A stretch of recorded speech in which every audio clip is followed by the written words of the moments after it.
All right, well, thank you so much for attending our fourth day actually. If you please have a seat, we're going to get started now. My name is Paul Rapino, Chief Growth Officer at GBBC, and work a lot with our token taxonomy framework, which we'll talk about in just a bit.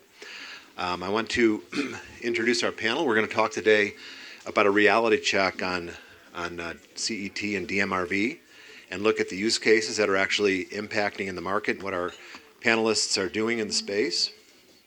This will be our third year of talking about what we're doing in IWA. The Interwork Alliance is a part of GBBC. Could you put my slide up, please? I'm going to tell you a little bit about what we're doing with Interwork Alliance because it'll be an introduction to our panel discussion. So the Interwork Alliance started about 5 years ago, and we look at use cases and tokenization.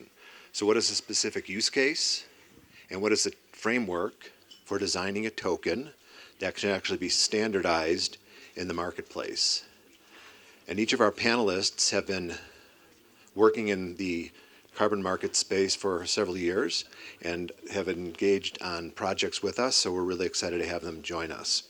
The Token Taxonomy Framework is a piece of our overall framework for designing tokens with our members in an open source, multi-platform way. We've got the token framework, the Interwork or the standard contract framework, and then the analytics framework. Today we're going to really focus on that baseline of what a token is called and then how it scales across the ecosystem. So with that, I'm going to ask for our panelists to introduce themselves. I'll start with Natalie. Good afternoon. It's afternoon, yeah. So good afternoon. I'm Natalie Flores. I'm serving as Vice Chair of Science and Technology of the UN Climate Change Convention. I worked for the government of the Dominican Republic for a few years, in which I had the honor to serve as Article 6 negotiator. And right now I'm doing government affairs and strategy consultancy for different companies, including our colleagues from Hedera and Alcott, that we are trying to, enhance the way in which projects are being developed. Karen. Hello, everyone. My name's Karen Hardy, and I'm the Chief Marketing Officer at Blockchain Laboratories. So thanks for having us. And it's been great to spend the last couple of days with the blockchain community here in Davos. So Blockchain Laboratories is a Web3 venture studio. And we have built a tokenized SaaS platform, software as a service platform, that is focusing on use cases for the environment and society, so doing good for people and planet. I've come from 20 years of the enterprise software space, and I'm really excited about what digital ledger technology and tokenization can do to transform the carbon market. So I'm going to talk a little bit about a couple of pilot projects that we're working on right now around a carbon registry that's using the token taxonomy framework. Miles. Hi, my name is Miles Austin. I'm the CEO of Hyphen Global, which is a climate tech company based in Basel, Switzerland. Our primary focus is providing services for precision emissions measurement, reporting, and verification following the Interwork Alliance Digital MRV framework. And we take quite a unique approach where we are combining ground-based truth of atmospheric measurements in real time continuously in combination with your more traditional remote sensing from satellites. And Wes. Hey everyone, it's great to be speaking here, so thank you, Paul, the IWA team, as well as the GBBC for having me. My name is Wes Geisenberger. I help lead the HBAR Foundation Sustainable Impact Fund in the Hedera ecosystem. For those who don't know Hedera is a public network or a blockchain, and the HBAR Foundation is a grant-giving organization, and the Sustainable Impact Fund is a $100 million+ fund that we launched in 2022.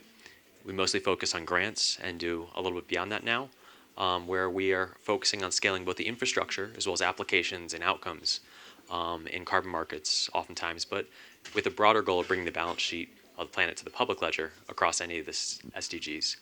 Separately, I also chair the Carbon Emissions Task Force as part of the IWA, and very excited to talk a little bit about that today. Yeah, great. Thank you. So I want to step back to the model behind me, the blueprint that was put in place. In fact, I want to thank John Davos, who's in the back. He's the founder of the IWA. He's now a board member with GBBC and continuing to advise us as we move forward. He'll be talking later today. But when this was designed probably 4 or 5 years ago, the idea was we want a business use case first. We don't want to start with the technology. So in every instance of the work group of Interwork Alliance within GBBC, our members engage by defining what the business use case is. We'll talk about that in a minute. Once that's done, and as we move down that roadmap, we start talking about what are the technical requirements for that to actually turn into a token. And then finally, our members can take that, it's open source, they use it into their ecosystem, which they'll be talking about today, to get their projects, their services, their products up and running and into the marketplace. Having standards, being able to allow scale, and allows businesses to run more quickly and efficiently. So that's kind of what we're thinking, how I want you to think about it today. One is a collaboration piece of it, then in the build, and then certifying, and then taking it to market. So we've done 3 big projects. I'm going to ask Wes, who's been involved with us for the longest, if you could start back at the VEM and kind of just headline the 3 things that we've done, and then we'll dig into the other 2. Yeah, absolutely. And so as part of the Sustainability Business Working Group, there's 3 different task forces, and I've spent a lot of time in 2 of them, the Voluntary Ecological Markets Task Force, or the VEM, and helping kick off the Carbon Emissions Task Force, which we launched last year, and effectively taken to almost a version 1, which we're still accepting any response and feedback for. So this is my polite plug. If you have a chance to review what we've released as far as our guidelines or spec, and you care about carbon emissions accounting, please reach out, get in touch. We're happy to share that. But as part of the Voluntary Ecological Markets Task Force, we had to tackle some tough questions at a technical level. And it's really, if we want to tokenize assets or credits, whether they're carbon credits, renewable energy certificates, or any other type of ecological asset. It could even be a biodiversity credit, which is becoming much more popular now than maybe it was 2 years ago. We had to understand the characteristics. We have to understand the behaviors. Are these assets going to be divisible? How do we transfer them if they can be transferred? In the Carbon Emissions Task Force, we decided they weren't transferable, but in the VEM, they are. And these types of behaviors need to be standardized so it can work on any public ledger or private ledger or even a database. And they have to be understandable so that we don't just have an asset, but we have an audit trail that matches industry standards that institutions can sign up for and say, hey, this is not just an enterprise grade asset or maybe even a bank grade asset. This is something that we can all agree upon that is in fact a credit. Oftentimes today, whether it's a credit or an emission, they're living in PDF formats, proprietary databases, and it's with a single centralized party. But as many of us know, the voluntary markets are anything but centralized. They're decentralized by design. You have registries, verifiers, project developers, different folks who contribute data. And what we find is these things are data products oftentimes. And so we've created an entire framework to understand these assets. We've iterated into now a second and third stage of the VEM where we're getting into the definitions of MRV, measurement, reporting, and verification, and building out these standards so that they don't just sit as a single static document, but they're living documents that evolve over time as the market grows, as it matures, as it becomes more technically aware and adept with the institutions participating in the market, as well as individual asset holders. Thank you. Riley, do we have the white paper? Is that on the LinkedIn? I mean, on the, will that be on the? Yeah, so the paper that Wes referred to, and actually the projects that we're all working on, we'll make that public on our, let's call Linktree on the QR code. All right, so let's talk the value of So having a system in place that is aligned in the marketplace, where is a quote unquote standard, has a significant value to the marketplace, to the business for sure, because it helps scale. But Natalie, I'd like you to talk about the value or how you value standards in the marketplace from a regulatory side. Well, the value of the marketplace right now is basically a way of educating the global community when it comes from the governmental perspective.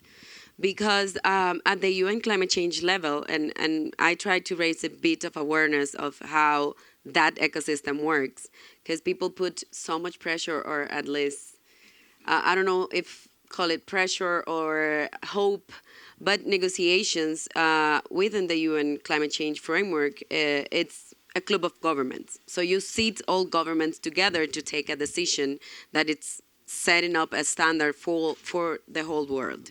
COP28 perhaps was considered a failure in terms of carbon markets because we couldn't reach an agreement on the transformation the transition from CDM to Article 6.4. Nevertheless, the voluntary market has been, teaching us how we should be doing things, putting into place these businesses, these tools, and this is exactly what we need.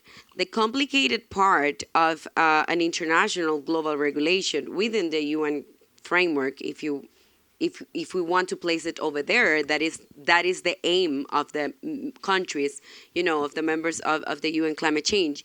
Right now, first, you need to take a decision, right? So you have to sit together in a negotiation table for 3 weeks, every 6 months, preparatory meetings. Now we have an advisory board, a supervisory board for Article 6, 6.4, but the parties were not pleased with what the supervisory board came up with before the negotiations. So we go back to negotiations, and that make things even more complicated.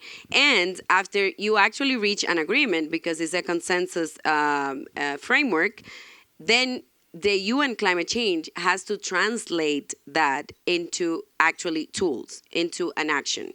So first, the decision has to give mandate to the UN climate change or any other body on how it's going to be operating, which tools are going to be into place, and how that's going to be developed. The lack that we have right now is that, for example, for a part of the decision itself, because it's delaying a whole process that should be into place already.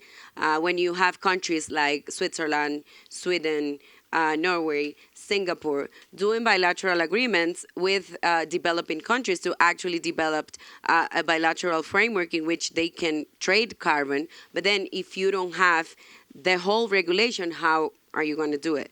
So after these decisions are taken, then the secretariat, if the mandate is for the secretariat, needs to develop that tool. And the voluntary carbon market has it already. But in order to be used by the UN climate change, the parties need to decide that they have the tool, that it's in the market. You know what I mean? So now we are operating basically on an Excel spreadsheet, which is something from I don't know how many years ago. So I think we should take that into account. And I always tell people, like, if you want something to come out of the UN climate change negotiations, push your leaders, push your representatives, but not, as we know, lobby at the moment, because right now lobbyism within the climate change convention, it's a topic that it's flowing over there. So people, like countries, are very careful when they engage with partners and how they do it when it comes to the international negotiation. But requesting your governments within this bilateral agreements framework, for example, now that they are developing tools to implement those bilateral agreements, then these tools can come into place in advance to the global decision. Great. Thank you for that explanation. I went to my first COP, and it's a fascinating process, and I admire you for sitting through and being patient to work through, and we want to bring the best capabilities from the marketplace into your work. Okay, so one thing that is missing in the model, purposely, was the regulation. We didn't want to tackle regulation until not even tackle it. We didn't want to address it because that's separate by each country, and every time I talk about this, people ask me about that. What we want to bring is what Natalie said, is develop business processes, frameworks, things that make sense. We started on the voluntary side because we can get compliance easier, but then we could bring use cases to the market. Miles, can you talk about how you've built your business and how standards and the TTF have helped you to develop that? Yeah, absolutely. So within the landscape of measurement, reporting, and verification, one of the very important things for us when we were really beginning to go to market and build out these services is around the actual measurement. And what's really important from that measurement is the data that's created and having the transparency, the traceability, and ultimately the accountability behind it. So within our specific approach, which is called an eddy flux covariance, it is a combination of using remote sensing data, so satellite information, but also actively deploying physical infrastructure around the world, which are greenhouse gas monitoring towers, which are direct measurements of greenhouse gas concentrations and the fluctuations of how the carbon cycles and the transitions of emissions as they're flowing in and out of different ecosystems. By doing so, it's really important that the data that is directly measured from IoT in the field, whether that's in forestry or in agriculture or in different use cases, that this data has the direct ability to be validated. And so that the information is never just going through hyphen and we're saying, hey, trust us because we're providing you this information. We say it comes from this source. Instead, the data can go directly from machine to machine, connected and hash validated through Hedera to be able to show, okay, this is the exact information that's being created in real time from each specific device, which allows you to be able to have the auditability of this information with the transparency, which leads to that accountability. And in parallel to this, while we are doing different machine learning and specifically modeling some of this information to be a little bit more digestible, it's really important that with, and at Davos this year, there's such a focus around artificial intelligence that we don't have these black box systems that give us outputs. So we can have hand in hand running in parallel this raw information while showing exactly what was modeled, when, where, how, and why. So this way, everybody can make their own assessment and their own judgment of these outcomes while being able to fully audit that process from the beginning of data being created to encompassing more and more information to being put into a policy schema to give you a complete comprehensive view of the actual outcomes, the measured outcomes of different mitigation practices. And this way it really enables every individual or organization from the buyers of offsets to project developers to better understand exactly what is happening, make their own assessment of that, and come to their own conclusions instead of relying on us telling them what we think is best. So in the reality check, you'd say we're much closer than we were 2 years ago to making that real. Yeah, absolutely. And it was about a year ago today when there was this first large article that came out, which brought a lot of scrutiny around the carbon markets, primarily to nature. So I think that's really put this in the spotlight, and being able to, as I outlined, all of this information that is following the digital MRV framework put together by the Interwork Alliance. It enables and provides the toolkits and the information for people to be able to pick that apart. And so we can start to bring a little bit more of opinion out of these matters and bring in the facts and being able to really show exactly what's happening, but staying away from, hey, trust us, to look, make your own judgment of this. No, absolutely, and it's great to see what you guys are doing. Did you want to add something to that? Maybe just one thing. I think it's really important that as we develop these markets, that we don't, again, it's not trust us, but at the methodology level, when we're asking the questions that need to be answered to prove, from a scientific perspective, we have the ability to understand what each question and answer looks like and how it relates to the unit of value of the asset. Because over time, things like attributes change in the market, what the market cares about changes, and then those answers being available in the raw format, say the machine learning model wasn't quite right. Those things happen. It's emerging technology. Being able to prove the data in an audit trail, the methodology linked to the unit of outcome, oftentimes a metric ton, even on the emissions side of the market, it's the same. That's a really important element that we've been working on the voluntary ecological market task force as well as the carbon emissions token task force, because it's about the integrity, not just of the asset, but the data behind it. It is a data product, and that data product, we can only trust it if we have access to the data and the questions that made that data available. Can you, I was going to ask you later, but let me jump on this now. Can you talk about how the standards have helped you scale and maybe some numbers or examples out there of how the Hedera product or the Hedera services have been launched and scaled?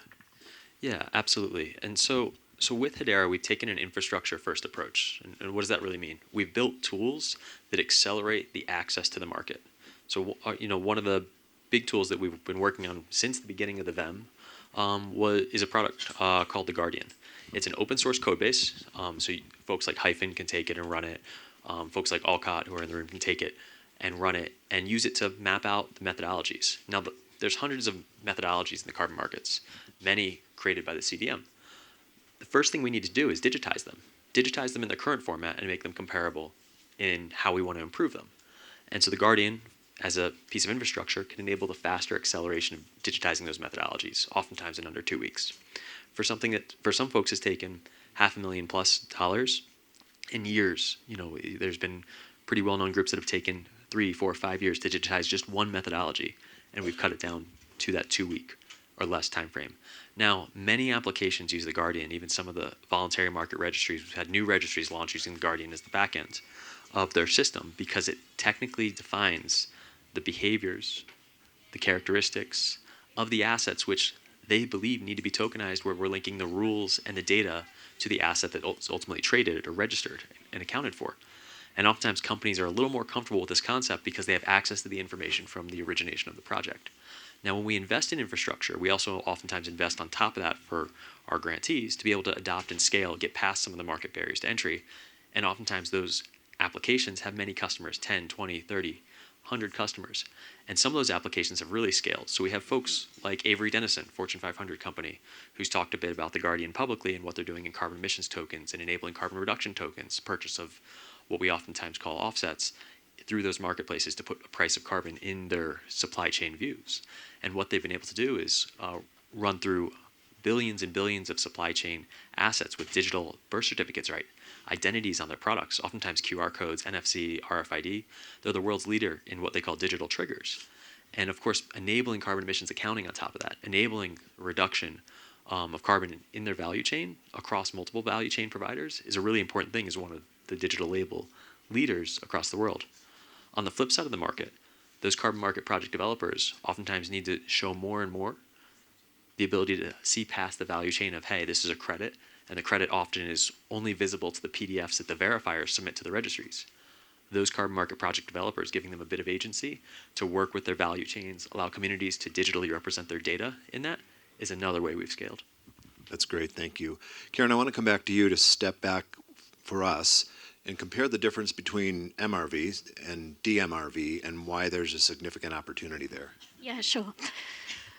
So from a measurement, reporting and verification point of view, today it has been a very set of manual processes.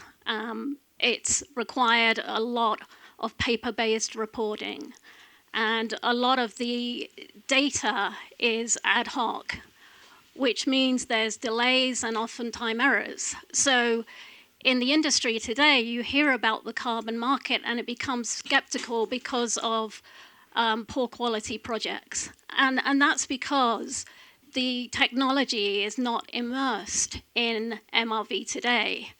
So you'll start to see dMRV, and sometimes it's a little d, but it actually should be a big D because it's all about digitizing.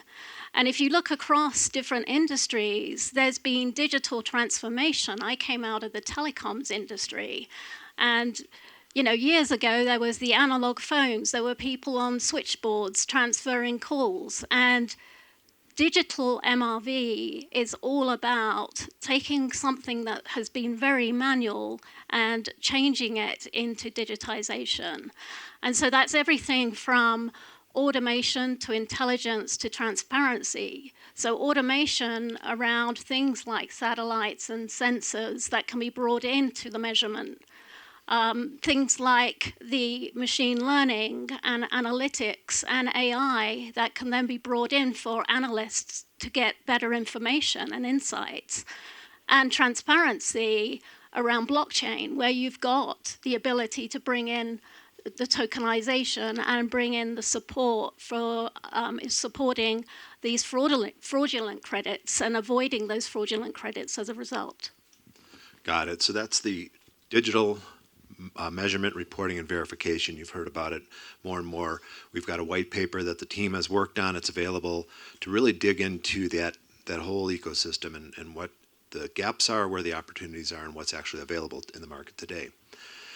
Before I forget, so the modeling behind this is not easy work, and I want to thank the team for doing that, but I also want to thank the person that probably checked you in, and Jackson Ross is in the back of the room. He's our technical product manager, and he has been behind pretty much every minute of, I don't know, hundreds of hours of meetings that have got us to this point. So Jackson, thank you very much. I know you like to be in the background. You're doing a great job, but thank you for the work you've done on TTF. Okay, so I'm going to shift from the digital measurement side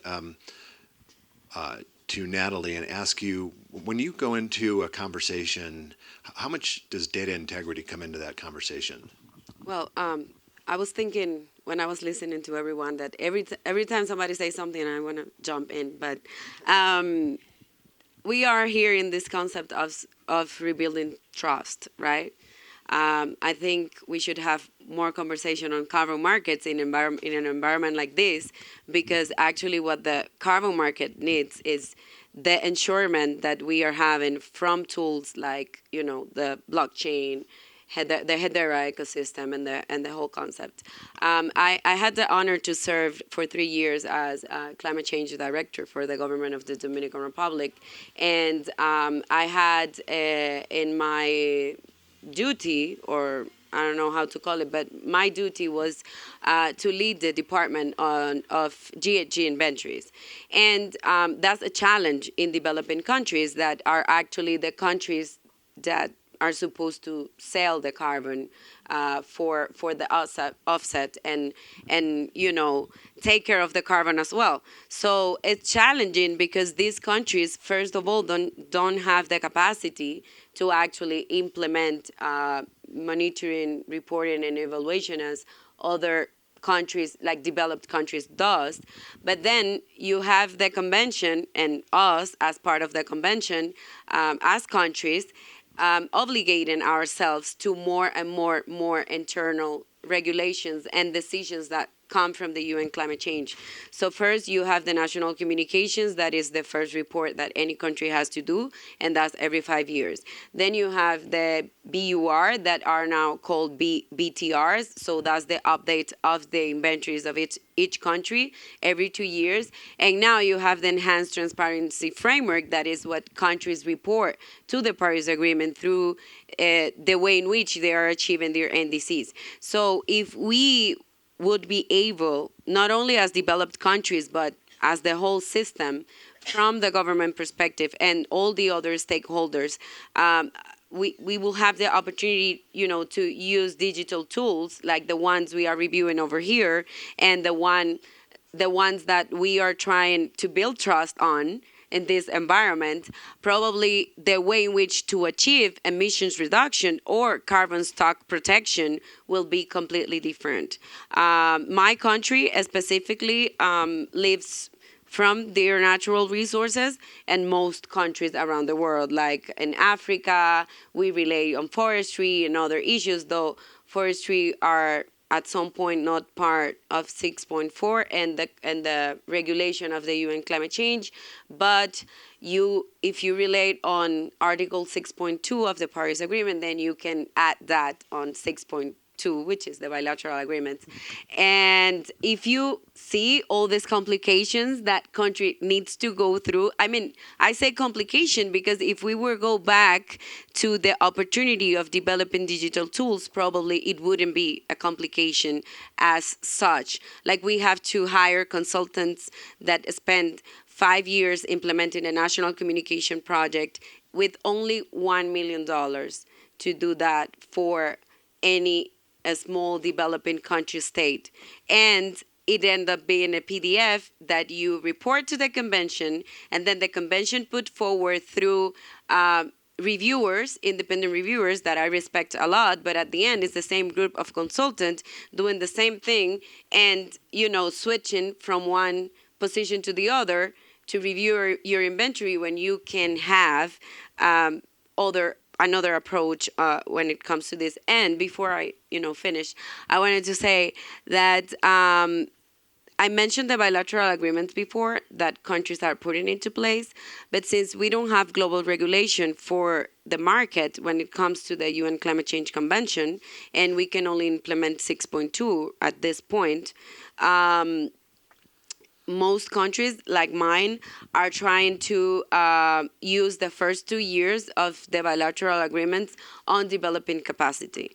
So and I encourage all of you, if you are in this ecosystem, right, to reach out to these countries, because if countries can implement in the developing of capacity something like this in the bilateral agreement, then that can, evolve. So, yeah. Well, thank you for that insight. I'm going to ask a few for any questions in just a minute. Diana, can you grab a mic and be ready for that? I'm going to, Wes looks like he has a comment. Like always, I appreciate your insight, so take it away. Yeah. One thing that I think, we all can appreciate is we heard Excel and PDFs here. How many markets rely on Excel and PDFs across the world?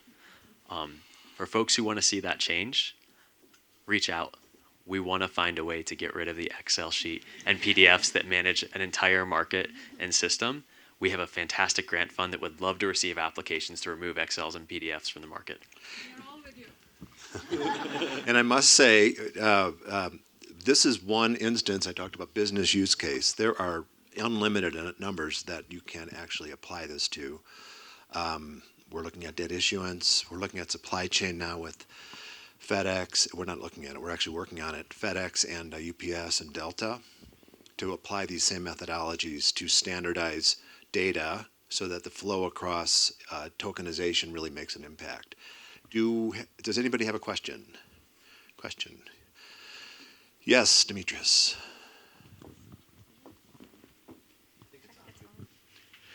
Thank you very much for very informative session. I'm from the financial sector, and we see a use case developed here.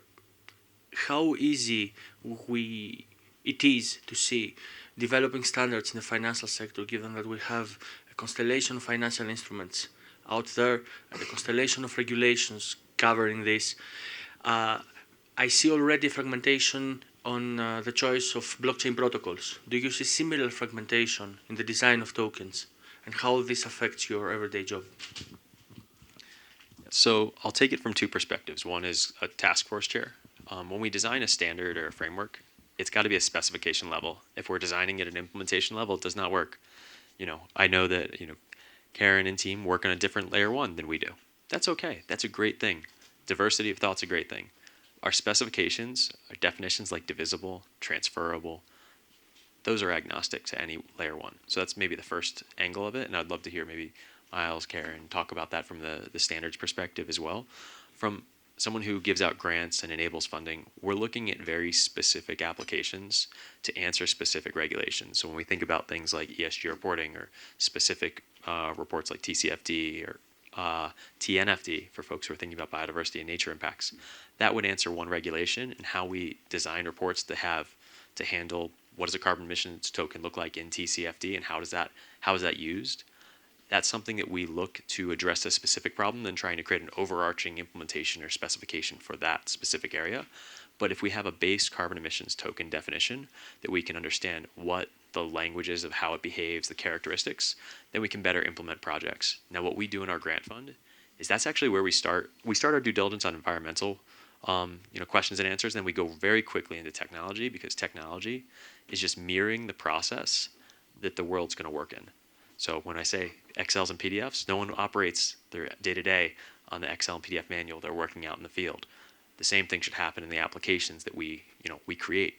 On the voluntary side of the market, the same thing. We need to create the base assets, is what we call oftentimes a reduction unit. And then sometimes people make fungible trading units on top of it that are used in ETFs or capital markets as a different layer. And how you create those baskets of assets, which sometimes are regulated, that's a different asset that is, sometimes it's a derivative or another form of instrument. And so think about this as a layering tool. And what we build in the frameworks is layered. And so if we want to trace, say, a flow of funds from a green bond into a project, your bond, even a carbon forward or a reduction or removal unit are different assets with different standards and definitions. Is that good, Demetrius? Thank you. Anybody want to add to that? Well, I think we've run out of time, but I would love to. was upside down. I didn't see it. Was it upside down? Okay, so I just wanted to talk about the nature-based carbon registry that Blockchain Laboratories is currently piloting. And this is being built around the token taxonomy framework. We've got two different use cases. The first use case is carbon removal for biodiverse forests in the United States, West Coast United States. And the second one is using intrinsic methods that has a patented focus on trees that can, and a root system, a root maker system that can allow trees to grow 2 to 3 times faster. So that's so important in forest and reforestation projects.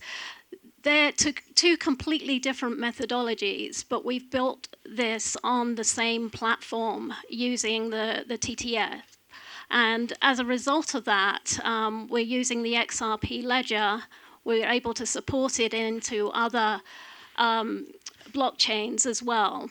And if we just look at United States, there's about 800 million acres of forest land. That makes up 7.5% of global forest.